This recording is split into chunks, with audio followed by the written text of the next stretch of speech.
Bible पद पर बोले।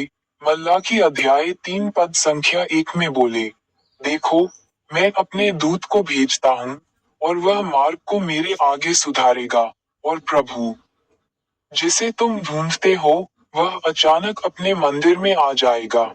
हाँ, वाचा का वह दूत जिसे तुम चाहते हो, सुनो, वह आता है। सेनाओं के यहोवा का यही वचन है। అంటారు. మొదటి బైబిల్ వచనాన్ని చెప్పండి. మల్లాకి 3వ అధ్యాయం 1వ వచనంలో ఇలా అన్నాడు.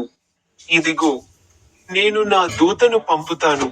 ఆయన నా ముందు మార్గము సిద్ధపరచును. మరియు మీరు వెదకుచున్న ప్రభువు అకస్మాత్తుగా తన ఆలయానికి వస్తాడు. అవును, మీరు కోరుకునే నిబంధన దూత, ఇదిగో ఆయన వస్తున్నాడు అని సైన్యములకు అధిపతియగు ప్రభువు చెప్పుచున్నాడు. बाइबल पद पर बोले।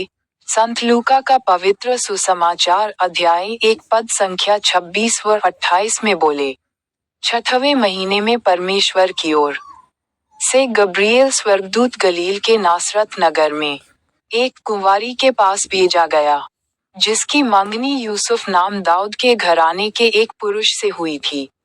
उस कुंवारी का नाम मरियम था। और स्वर्गदूत ने उसके पास भीतर आकर कहा, आनंद और जय तेरी हो, जिस पर परमेश्वर का अनुग्रह हुआ है, प्रभु तेरे साथ है। अर्थ బైబిల్ వచనం గురించి మాట్లాడండి. పరిశుద్ధ లూకా సువార్త అధ్యాయం 1 వచనాలు 26 మరియు 28. 6వ నెలలో గబ్రియేలు దేవదూత గలిలయలోని నజరేతుకు, దావీదు వంశానికి చెందిన యోసేపు అనే వ్యక్తికి నిశ్చితార్థం చేయబడిన కన్య వద్దకు దేవుని నుండి పంపబడ్డాడు. ఆ కన్య పేరు మరియా. ఆ దేవదూత లోపలికి వచ్చి ఆమెతో, దేవుని కృప పొందినదానా, సంతోషించు, జయించు, ప్రభువు నీతో ఉన్నాడు అని అన్నాడు. అర్థం द्वितीय बाइबल पद पर बोले।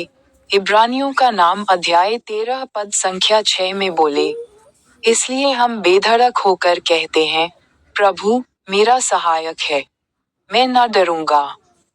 मनुष्य मेरा क्या कर सकता है। अर्थ 3వ బైబిల్ వచనాన్ని చదవండి. హెబ్రీయులు 13వ అధ్యాయం 6వ వచనం. కాబట్టి మనం ధైర్యంగా ఇలా అంటాము, ప్రభువు నాకు సహాయకుడు, నేను భయపడను, మనుష్యుడు నాకేమి చేయగలడు. అర్థం पद पर बोले। संत मार्कुस का पवित्र सुसमाचार 10 पद संख्या 45 में बोले, क्योंकि मनुष्य का पुत्र इसलिए नहीं आया कि उसकी सेवा टहल की जाए, पर इसलिए आया कि आप सेवा टहल करे और बहुतों के छुटकारे के लिए अपना प्राण दे। अर्थ బైబిల్ వచనాన్ని చెప్పండి. పరిశుద్ధ మార్కు సువార్త 10వ వచనం 45. మనుష్య కుమారుడు సేవ చేయబడటానికి రాలేదు, సేవ చేయడానికి మరియు అనేకులకు విమోచన క్రయధనంగా తన జీవితాన్ని ఇవ్వడానికి వచ్చాడు. అర్థం